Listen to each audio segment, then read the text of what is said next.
And we're live for 2022. Um, while we get everybody on track, welcome back to the Queer Family. To all those that are joining after the live, thank you for the support. I really appreciate it. I've been gone for a while, but we're back. Um, while we wait for more people to join, just a little bit about the Queer Family. My name is Arvash Supol. I am a graduate, actually, so pretty excited about that. We're just gonna hang on for a few minutes, so you're welcome to forward like a minute or so while we wait for more people to join the live. Our guest for today has joined. Really excited for today's conversation, but in the meantime, let's just give it a few minutes for more people to join. I'm just gonna share this to a whole bunch of people. um,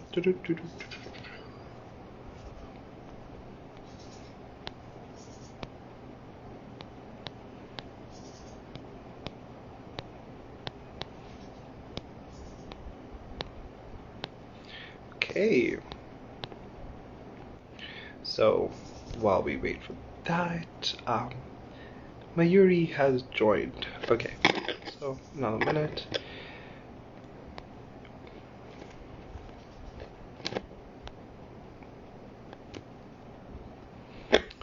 Okay, so the culture is a minute in, whether people join or not, we're moving along. So welcome everybody to the Queer Family.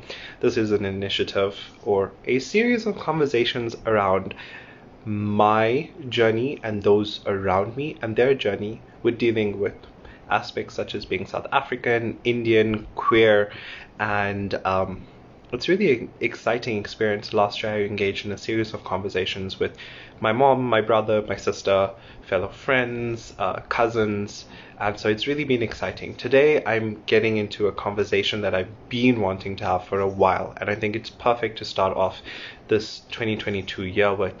So today I am joined by a very good friend, actually. We don't engage a lot, but if you know me, you've seen her in my space, on my stories.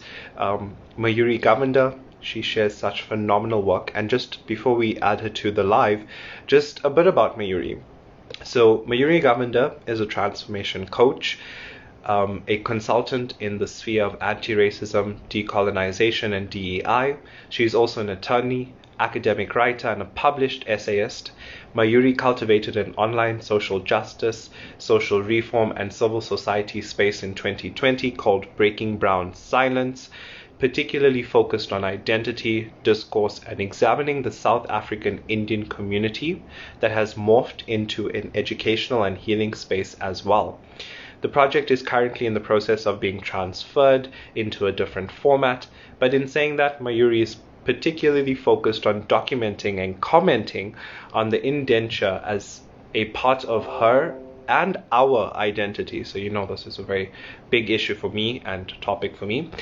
And the associated human issues that still affect the community at large as a result of this, as well as many other colonial byproducts, including but not limited to intergenerational trauma, mental health, illness, and she self-identifies as a woman. Her pronouns are she and her, and she's a passionate cook, reader, chess player, and cat mom. And so with that, I would like to add Mayuri to the live. A really interesting topic. So I haven't really shared what we're going to be speaking about. So Mayuri's here. Hi. Hi, how are you? Good. We finally made this happen. Finally. So today we're going to be going on a little bit of a conversation around conversation, having a conversation, starting a conversation. So before we really start the conversation, I hope everybody's comfortable, ready. Mayuri is gonna blow y'all's minds.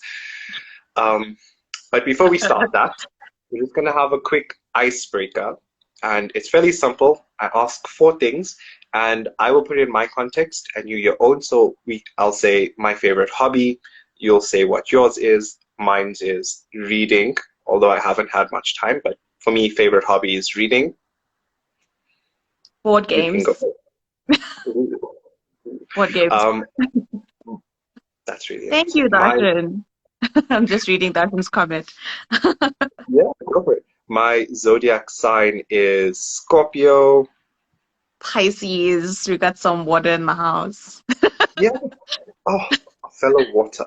Um, my What's favorite your person is moon sign again? Sorry. I'm sorry to say this, but what's your moon sign again? It's a water sign as well, right? my moon sign is Aquarius. Oh, right, It's right. a very water air situation dynamic. Cool, cool. My favorite my favorite movie up until now is Call Me by Your Name. Ooh, that's a good one. That's a good one. Favorite movie? Gosh, that's like a really difficult question. I have like a lot. I have a lot. Go for it, all Um, of them, all of them. all of them. I feel like Rachel Getting Married is a is one of those movies I love. Like I love to death. Um, Pieces of April is another one. Girl Interrupted is another one. I think those are three for now.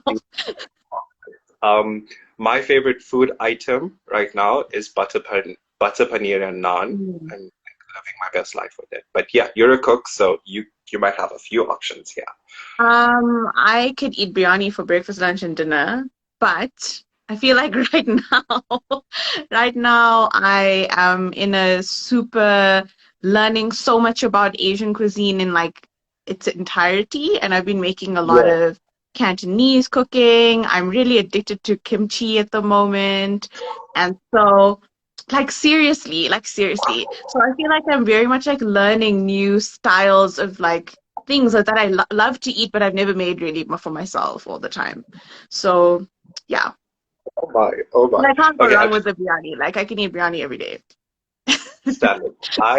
I absolutely am obsessed about the kimchi, so please pass recipes. I'd love to learn. But yeah, thank you for sharing a little bit about yourself in this way. Um, and actually, I'm going to start by this. Having conversations is often hard, so it's nice to have a little bit of a icebreaker if you don't know the person. But I know you. Mhm. You've done some phenomenal work, and one of the spaces that you're in is creating discourse or sharing information to start a discourse. What let's start at the beginning. What got you to even think about this? Where have you what was your mindset when you said, I just need to share how to start a conversation? Because you have done that through your page. I Um, have. It was completely unintentional, to be honest with you.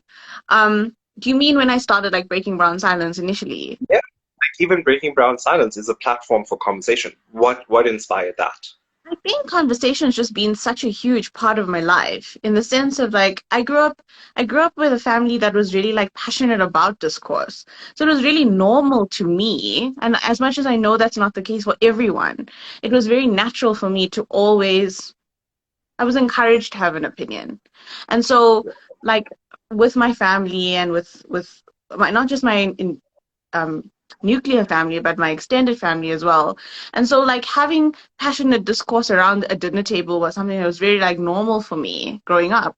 And so it was just natural that I've always been sort of interested in hearing other people's point of views and mobilizing a conversation just to hear what someone else has to say about something. I'm really an advocate for people being curious and being curious yourself.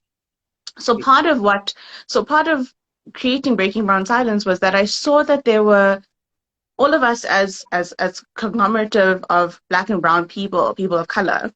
I saw that we were all having conversations in different spaces, but they were all sort of intersecting. And I kind of wanted to find a place for us to have a conversation all together and see, yeah, and see from a marginal identity point of view, what can we call out about ourselves? What can we break silences about? And the Indian community, the South African Indian community, obviously being a part of it and having our own marginalized identities inside of it, um, we had a lot of silence. We have a lot of Yeah. silence, you know, Yes. and it was something that was really, I think, holds us back. And sometimes we need safe spaces to be created so we can start talking. We just Yeah. start one thing that triggers a conversation inside the home or with friends, and it makes you feel less alone. Like, oh my gosh, I was thinking that too. So I Mm. think starting the page was really just taking what felt natural to me and wanting to cultivate a community out of it. I I love how you ended that though, actually. Something that felt natural to me and cultivating community from it. That's actually really powerful. Um, the reason, like, I love the fact that we're entering 2022 because this year, for me personally, one of the goals is to have more conversations, uncomfortable, comfortable conversations. And there's a lot, like you said, within the brown community. Silence is sort of become generational. Actually, it's something we're taught. It's a taught behavior. It's something we're conditioned to be silent. Mm. Um, my intersectionality is being South African, Indian, and queer. You know, three different spaces, three completely different histories, even in their own right, coming together. And I realized, whoa, there's so much for me to unpack in one aspect or all together. So when I saw Breaking Brown Silence, and I'll be fairly honest, it's through social media, getting to know you through social media, it blew my mind to find someone who shares so many principles, values, thoughts, and voice as I do, share a voice that I can like relate to. So I find that really powerful, and I'm really grateful to you, firstly, as we go in, but I'm really grateful to you for that. You've done some interesting posts, be it on different ingredients that you use in food. Like I remember there's a few of your posts where you sort of highlight the history of that ingredient that we would use in Indian cooking, African cooking. Just food aside, even today you posted something on why is this word escaping me? Colonialism, thank you. And the effect it has on us. And, you know, these are conversations we're seeing starting to enter our space as millennials, as young people, as woke people, as people just sort of unlearning their behavior. We're seeing these come into our space. So these conversations are happening. When they happen, and this is my structuring may be a little bit incorrect, but when these It's conversations, okay. We're human. We're here to have a conversation. yeah, when these conversations start happening, how do you sort of gauge where it goes? Because I know queer fear is real. Like I know if I have to engage in someone in a conversation around queerness, I would first observe, because this could either go into homophobia or queer phobia, or it could genuinely be a learning experience. What are some of the things that you sort of implement in your space to sort of check? I feel like, do you have a check even? Let's start there. I think the starting point is determining who you are talking to. Are you in relationship with this person or not? And I mean that in the sense of, and I always talk about this when I talk about decolonial thinking and understanding, you know, I've spoken about it when it comes to like advocacy and activism, and it's like, are you in relationship with this person? And I mean this in a certain way. Do you have a personal relationship with someone? Have you grown a rapport with this person? Are they family to you? Are they friends to you? You know, understanding who you're having a conversation with first is the first step to how you are going to engage with this person, right? Understanding how you feel in in their company first. Do you actually feel safe in this person's company, right? What has prompted this conversation? So these are the sort of tick boxing exercises, but not even just that, just evaluation of values. I always come back to that as a standpoint, like where are we on our value system? And you might have people who have different value systems from you, but they are safe enough because they're curious. And that's why I will continue to say that about us and about us having like starting conversations. Curiosity is, I think, the number one, what is the word? The number one like characteristic, right? That somebody should have, or that you pick up in another, that makes them interesting, makes it safe for you to speak your truth to, or to educate on, or to or exchange with. Let's take us, for example, right? So we met on this platform. You sent me a message after a post I made about South African Indian visibility, right? I remember it so distinctly. It was a conversation that had been sitting with me so deeply for such a long time, because South African Indian people have suffered extreme discrimination and have such a painful indentured past, but also skilled labor past. But at the same Yeah. time, we have experienced privilege in some ways and forms because of the structure of what apartheid was like, right? In Yes. comparison to other people of color. But that didn't mean that the pain and visibility that we were experiencing was something that did not need to be spoken about, because we all need to address our prejudice. And so I Yes. remember you sent me a message and you were like really so vulnerable in the way that you expressed yourself that it made me feel safe to go, oh my gosh, this person is here to support. I felt safe enough because I've also experienced a lot of a lack of support. I've experienced abuse online, right? So you Yeah. need to also gauge it on an online space how you're going to engage with someone. So that was the first part. And then from there, the rapport was built on us exchanging respectfully. Even if it wasn't about agreeing, it was always about a respectful exchange of dialogue. And I think Yeah. that's the one thing that is like missing in general, whether it's online or offline, is that there's sometimes people are not respecting each other as people, even if you disagree, right? Yes. So in exchanging with one another, the things about it is curiosity, and understanding who this person is in the safe space, and from there you'll be able to gauge, okay, if this person is coming forth with a racist attitude, a homophobic attitude, a transphobic attitude from the jump, is it worth me engaging in this conversation anymore because I need to judge my capacity? I don't owe Yeah. anyone an explanation or an education if they're going to fight me on something.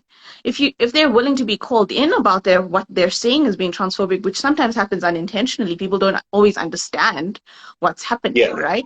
And if they're in a relationship with you, and that's why being in a relationship is such a big factor in this, if Yes. somebody Yeah. is then speaking to you and their family member or a friend who is genuinely interested in learning a little bit more, and they say something out of line, you can say, you know what you said is this.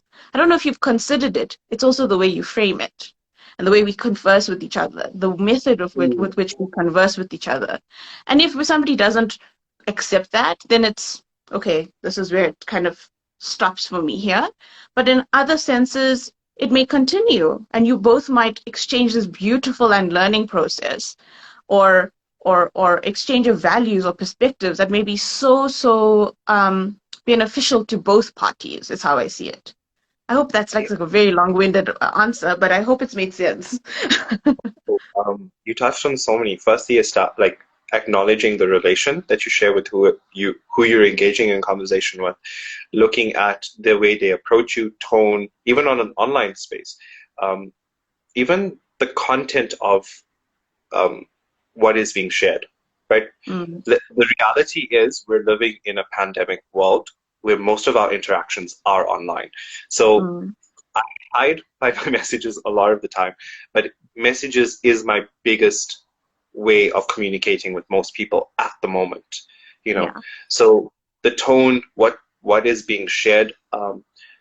I remember recently in the end of December, well, beginning of December, there was quite a bit of queer phobia happening on the social space in the online platform, Mm, and I remember a few people reaching out to me, and I was like, okay, I've been seeing their Instagram accounts and the stories and the content they shared, and a few of them actually had some underlying bias against the queer community. They were supporting people mm, who were spreading queer phobia. So one of the first things I asked them, like, do you know that you're surrounded by someone who enforces queer phobia, who mm, actually has some sort of prejudice against the queer community? Because this is my stand for.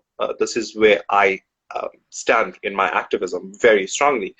And some people actually turned around and said, well, that person's a part of my life. You know, you can go, we don't need to engage in a conversation. And others turned around like, I didn't know that. I didn't realize that that was what's happening. So it makes so much sense what you're saying to me, even just like in my own experience, because I realize that this is like you put into theory what was happening in my experience, right? And sure. then you mentioned, and I want to touch on this point, you mentioned the sort of how we connected. And I'd just like to say, um, for a long period of time, I've never seen South African Indian representation. On most of the diaspora pages. Most of these cultural pages, most of the dance pages, brown upliftment community pages, I Mm. very rarely see South Africans. And the thing is, we have a range of phenomenal activists, artists, dancers, creatives, thinkers, politicians. Like, we have such a rich culture here. Yes, everything else may be crazy, but we have a rich culture. And when I saw your post, I remember it was on one of these really big platforms, and I was like, Mayuri Govender. And I looked at your account and I saw you're South African, and I was completely mind blown. I went through some of your content, and I was like, it actually took me a while to write to you. And that was something else I was going to share. Sometimes it's okay to take a while to get into a conversation.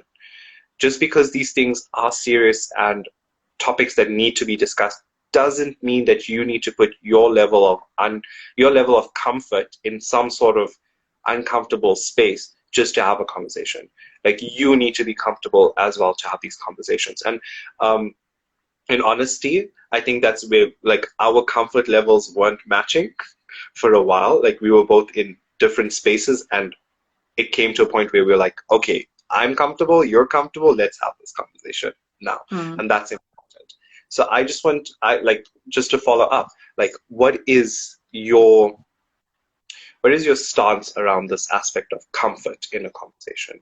Because sometimes some conversations are uncomfortable. How do we deal with that? It's about capacity. And I feel like the online space has such a huge, especially in the last 2 years, I feel like we're moving into a different space now. I think we've moved through so much trauma at the forefront that everything was very reactive at first. And there's nothing wrong with being reactive as long as there's something that comes through from it. So we can check ourselves in our reactions and go, I'm really angry and I'm really triggered by what I'm seeing right now. But what is this telling me? Am I hurt? Right? Is this content something that's bringing up hurt in me? Is this something that's bringing up a personal lived experience that I'm not ready to deal with right now? It's okay to take a step back. People are very determined in the sense of the way we are directed on social media to be involved in conversations. Bless you. Sorry. The way we're supposed to engage with each other, right? So it's like, you must go do this. And then people, bless you, you know what? Telling the truth. Yeah. It's like really bad. But it's the capacity. It's understanding the capacity. It's understanding your capacity first. What is this bringing up in me? And thereafter, taking a moment and saying, okay, now I'm ready to engage. I'm ready to engage whatever it is, whether it's my family, whether it's a person on a platform, whether it's a community member or a manager, whoever you are talking to, who you need to have this conversation with for whatever reason it might be. Stopping and pausing is the number one thing. And understanding whether you have the literal, emotional, mental, and physical capacity to do this for yourself right now. It's okay to take a step back and spend time in evaluation. There's no need to act. There's something I always, I want to share something. There's something I always go back to about the older generation. There's a lot of things we need to unlearn from them and stuff, but there's also a lot of wisdom, I believe, right? One of the things I remember about my grandfather and my grandfather's brother, and you know this from personal experience with me, my grandfather was a huge influence in my life. Yes.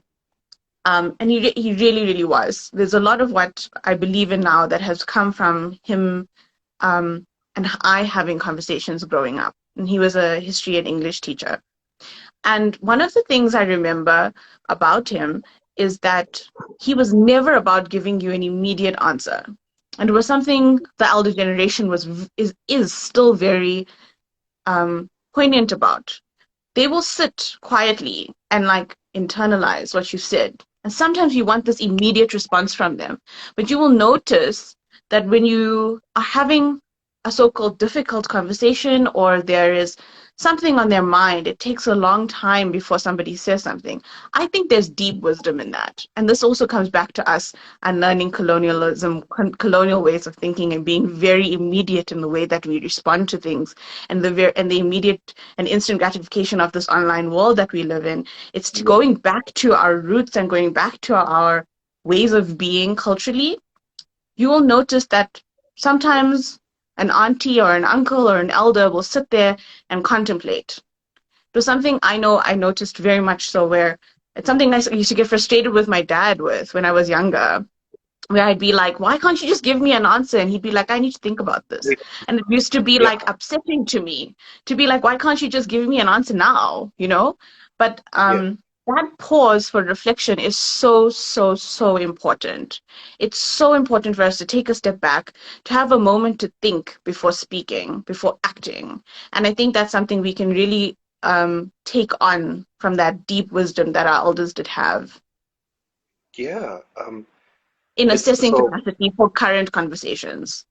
Yes. So unfortunately, I haven't grown up around many elderly people. I unfortunately never even met, like, have any recollection of my own experiences with my own grandparents. So it's very interesting because this is something I've never observed.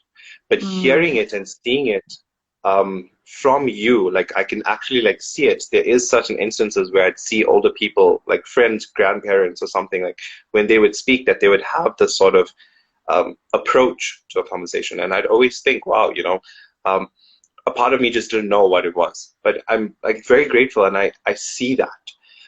mm, You've touched on the aspect of capitalism and work ethic and how everything needs to be instant, instant, instant. And I personally don't believe that like social media helps with it, mm, because it enforces that instantaneous gratification.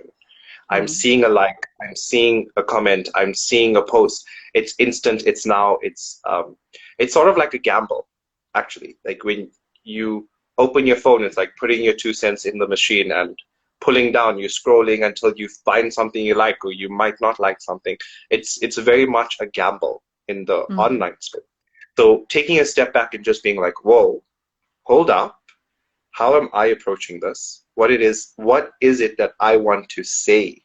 Because a lot of the mm, times, our response is also conditioned. Our response mm. is also from how we were told to respond. Yes. Um, I'll bring in this narrative. I've grown up until a certain point identifying as he, him, and being a boy and male, and that was because I was told these are the two options, male and female.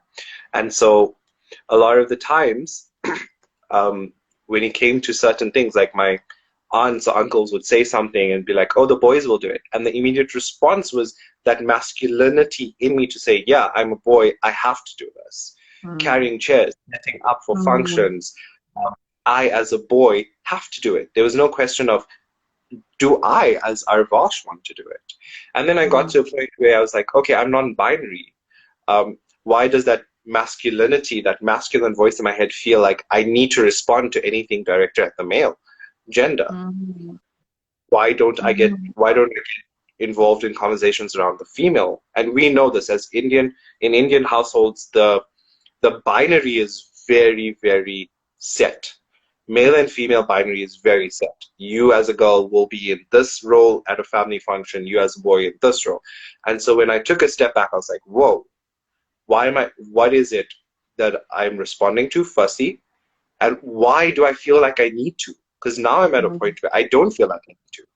If someone has to say, oh, boys need to do this, I'm just like, I don't mm, want to respond. I don't want mm, to engage in that conversation. But a part of me is also like, where's that person coming from? So this is what I want to go to. A lot of the times, like, we've assessed the person, right? And they'd say certain things, and you touched on it a bit, like, the context in which we approach them from things they may have said in a conversation is very important. But sometimes in a conversation, you'll find certain things coming up, certain comments being made. How do you navigate, I would say, attacks in a conversation? Because we know this in people, that when we engage in a conversation and when it becomes a little bit too real, it's a fight or flight situation as well, even in conversations. They'd either Mm. fight you or they'll leave the conversation. In So when they person, get, in the moment. yeah.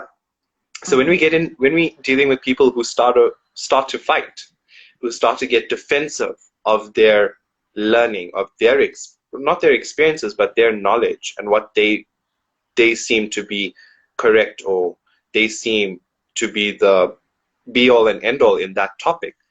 Mm. How do we sort of approach that defensiveness, that emotional defensiveness, if you could say? I How would think you? let's go to the gender binary conversation, right? And Sure. the patriarchal conversation in terms of addressing it when it happens in the moment, right? So, you know me, I'm very like, I will, let's cut the bullshit and let's just talk about it from here, you know. Go. Yeah. And for me, it's understanding, first of all, that we are in an environment, especially as South African Indians, where there are exceptions, where there are people who have grown up in homes where the gender fluidity roles are different. But if we have to take a more traditional approach, where there's a prayer, for example, or Yeah. there's a family event of some sort, the women are all cutting vegetables and getting ready and ready to braise and in the kitchen and the Yeah. men are either doing nothing. I will say that at my peril, but it's true to some Yeah. extent, But or it's true. or or or they are doing the physical stuff. I don't, and if somebody has to question that approach, somebody gets upset. Somebody gets Yeah. upset at all costs. That's just the truth of the matter. Somebody gets into the mindset of like, who are you to question this? You know what I mean? Like who Yeah. are you to tell us, especially with ageism in our community and the elders taking control of situations, is Arvasha's experience and facial expressions right now. But it's the truth, right? Because then you're not allowed to say like, I don't want to, as a person who presents even as a boy or has been assumed that this is your gender role, I don't want to pack the chairs away. I want to go sit outside and cut vegetables. Like it's not Mm. even a thing that anyone can say out loud. Or I even want to just sit with the aunties while they're rolling roti. Do you know what I mean? Like it's not a thing that like anyone like even considers that that it would be a possibility. It's not even a possibility, an idea, right? That's the first part. So when the Yeah. question comes up and then somebody comes up to you and go like, why are you doing this? Oh, what do you think? You're such a girl. You're sitting here doing nothing, which is a real conversation that happens in certain situations, right? And then it's the truth. It's the truth. It is. Or what do you think So you're a boy? You're gonna stand outside here and talk to all the boys while they're having a smoke or having a drink or something, which happens to girls in those environments, right? Um, yes. and then it becomes confrontational. It becomes increasingly confrontational. I feel like as a younger, more progressive generation, we have to be able to, one, stand true in how we feel about ourselves in those moments. But I think that we have to have support from other people in our family in order to do it. Otherwise, it becomes an unsafe environment. So whether that's an auntie who you know has your back, or your cousins, or a friend that you make sure can be there with you, who's part of the family, like, because that is true for our Yeah. experiences as well. There's extended people that are part of our communities in those moments. Having what I want to just be basic about and say, like, having a backstop matters in those moments. Do you know what I mean? And that's No, the I truth of the do. matter. Because sometimes you can't take it on your own. That Yes. that's the reality. Having a conversation is sometimes not always on the table. Sometimes it's 100%. about mental noting that. This is something I speak about, and you will remember it in the brave space that we created. It's about Yeah. mental noting the conversation and going, okay, this person did this, and having a conversation with an elder later, or having a conversation with that person later if it's a contemporary, like a cousin or a brother or a Mm. sister, or, you know, a family friend who's around your age or whatever. It's about mental noting it and sending them a text later or picking up the phone if you feel safe enough to do that and go, when we were at the function, this is something you said. And I want you to be more mindful of it. they can take it however they need to take it. Or if it's an elder who you can't necessarily have a conversation with in the moment because you don't want to be disrespectful. Arbash has taught to roll roti. I love it.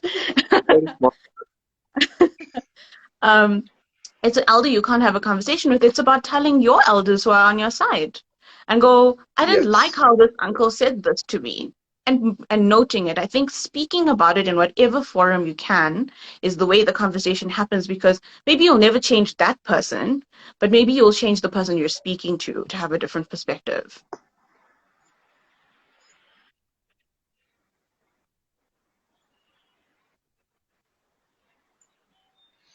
Yeah, I Are we caught it. I still caught there? it. We're all good. No, definitely. I personally, it sounds like you may have spoken to someone in my family because those experiences are a little bit too real. And I speak from my experience as a non-bi, gay to queer transition person, male to non-binary transition person, and so I speak from my experience. But I've noticed even further, like if some of my female cousins were to like drink or smoke a pipe, or they were Yeah. also looked at differently. They were like, oh, Mm-hmm. um, they're doing very masculine things, girls don't drink, girls don't smoke, but boys can. Or like my mom said, I was taught to roll rotis. I didn't have a sister for like 10 years, so my mom, Mm-hmm. obviously being a roti maker in like family functions, she taught my brother and me like how to do it. I'm still learning, but um many a people in my family space would reinforce these gender boundaries as I see Mm-hmm. it. But your response to it, firstly, I'd say isolating a person and having that conversation with them is important, because in a family setting, people get very emotional with the Mm-hmm. influence of alcohol, with the influence of um, other men or women in their spaces who they would like to keep a reputation around. They The pride. may, yeah, they may say or do things, but pulling them aside and saying, "Look, that wasn't what you said was not on." Mm-hmm. There's two things to that. Firstly, a lot of youth are scared. A lot of younger people, woke people, are scared to have that conversation because they don't have that support in their family spaces. So it's very important, like Mayuri said, if you feel like you don't have anyone who you can like rely on in that space, create that space. Mm-hmm. Like speak, reach out to someone in your family who you identify as being a possible ally in any space, in a feminist space, in a queer space, in a Yeah. ageist space. Have Mm-hmm. that conversation with them and say, look, sometimes it may not even be them fighting your battle, but them just Yeah. protecting you from the like whatever blows would come your way. Because the reality is having uncomfortable conversations also means being prepared for people to get a little bit super defensive. The Mm-hmm. reality is super defensive, which can turn into physical, mental attacks, emotional attacks. They may bring up triggers that they know these are the realities. So I love the fact that you bring in this perspective of community into Mm-hmm. holding a conversation, Your but just chosen being community. backstop. Um, Mm-hmm. I find and I'll use my family space, when people don't find that community within my family, they tend to make their own space. They Yeah. tend to leave that family space and just operate in their own bubble, actually, Mm-hmm. which to a degree is great for their mental health. It helps them deal with what they need to and just be themselves. But I also feel like I guess it's my conditioning. The importance of family is there, and I feel, and with the passing of Betty White, you Mm-hmm. know, a lot of posts were coming around that this lady was like 99. She still stood for female rights. She still stood for equality. She still learned about gay culture and supporting LGBT rights. She still learned about the racism and how to be a better person. If she at her age could do it, Mm-hmm. there's no excuse for anyone else. And it's great on paper, but the reality is the lived experiences are very different. Mm-hmm. In our community, our history, there's so much to it. But definitely that community, that sense of community and awareness is important. So we've sort of spoken about everything that I I had to ask around conversations, how to start it, how to deal with defensiveness, how to gauge who and how and when and why around conversations. Mm. Before we wrap up this and like sort of come to an end, I just want to ask if there's anything you'd like to add in around this topic of conversation. Um, yeah, before I carry on speaking. I want to say that, first of all, this was just, it was like, I feel like we could go on forever. We should probably think of a way to continue this conversation, the both of us. But um, on top of that, I feel like when it comes to family and community, we have to examine how our family and community not necessarily just treats us, but how we can find a way to merge worlds um, in these having of conversations. And so coming to like the crux of how, which is the only thing I have to add, is like start small. I always say, like, it doesn't need to be this huge grand gesture where you sit someone down and we need to have a family meeting kind of style of having a conversation. We It can be something casual. It can be, I was reading this, I always say that this is the easiest way to do it. I was reading something about this and it came up for me. Or I was watching this movie and this thing came up for me, and and it can be in passing. It's while making a sandwich in the kitchen, or sitting around a fire at a braai, or whatever the case might be, right? Where people Mm. are comfortable and in their safe zones with you, where something that might seem controversial in another setting might be less attacking in that situation, where it's just a conversation where there's nothing at stake for anybody to have it. Yeah. And um, there's this thing that I like to do where it's kind of like, even just in the hypothetical, if you had to go and read something and then want to bring it forward to a parent or a friend or whatever, and it's kind of like, if I was in the situation, like, this is what I would do. What would you do in that situation? It's like it opens up the barriers to curiosity, so that, Yeah. and I'm going right to the beginning, but it opens up the barrier to curiosity for us to have conversations in small, comfortable, light manners that builds up that safe space in order to have bigger conversations, in order to have harder conversations. And it can start with that um, sharing of a lived experience, like I said, with that hypothetical stand of this is what I would do. What would you do in that situation? I wonder how that would feel, and engaging empathy there. So that's the only thing I would add when it comes to starting conversations. Start small, start in a comfort zone. I love that. One of my resolutions was to start skipping and exercising more this year. And today I started. I know it's a week later, but today I started. Oops. And when I went out, I was like, okay, cool. I'm gonna do like 30 minutes of just skipping and go for it.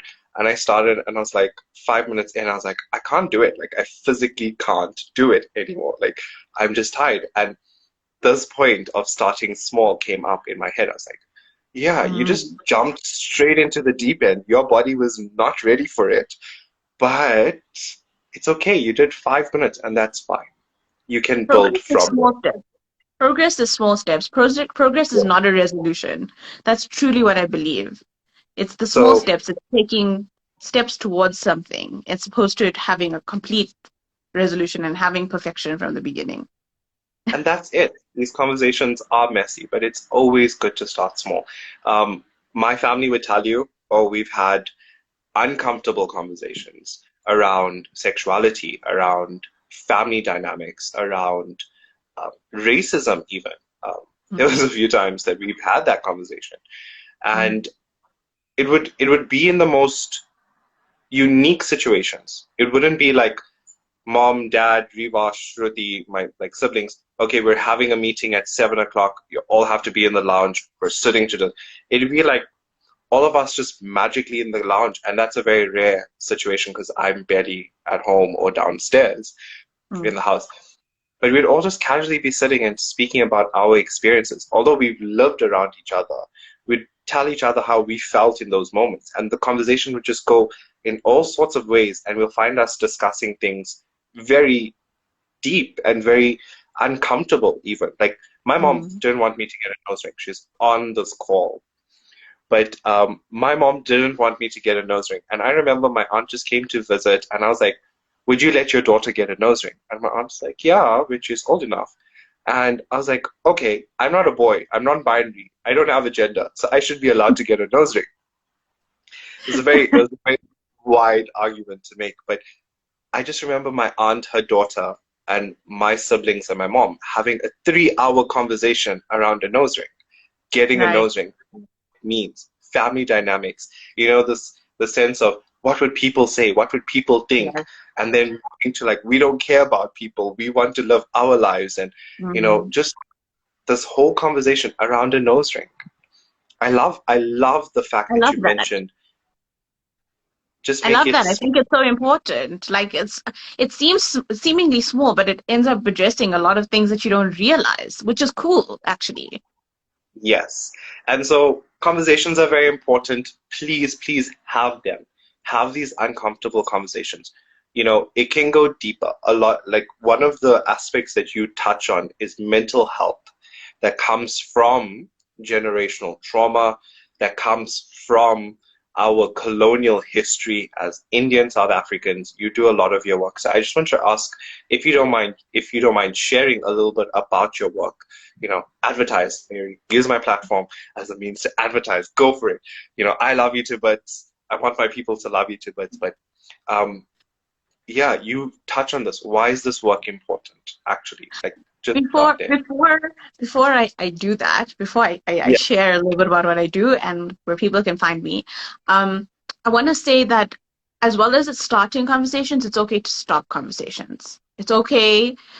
That's a really big and important point. If the conversation is going in a way that it's okay for it to stop and for us to go back to it. Again, it doesn't need to have a complete resolution in that moment. It can be a series of conversations.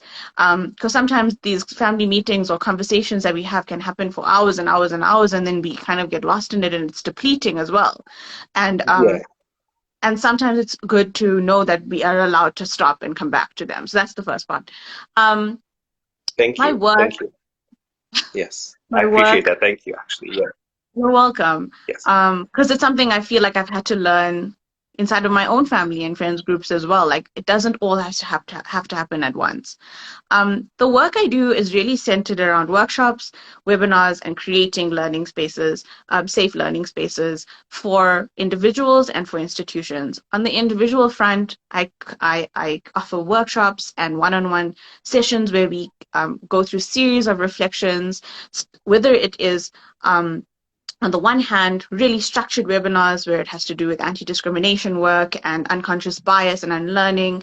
And then there's more intimate work, which has to do with how we have been affected by colonialism in our mindset shifting. And we talk about topics like imposter syndrome and what does it actually mean, not just from a theoretical point of view, but how structures have actually impacted Black and Brown people to to feel even more of an imposter in certain situations, backed up by Yeah. the theory, backed up by the academics, and resource driven. So there's those two parts of it, and then there's group webinars for similar topics that we can build around those things or the offering themselves.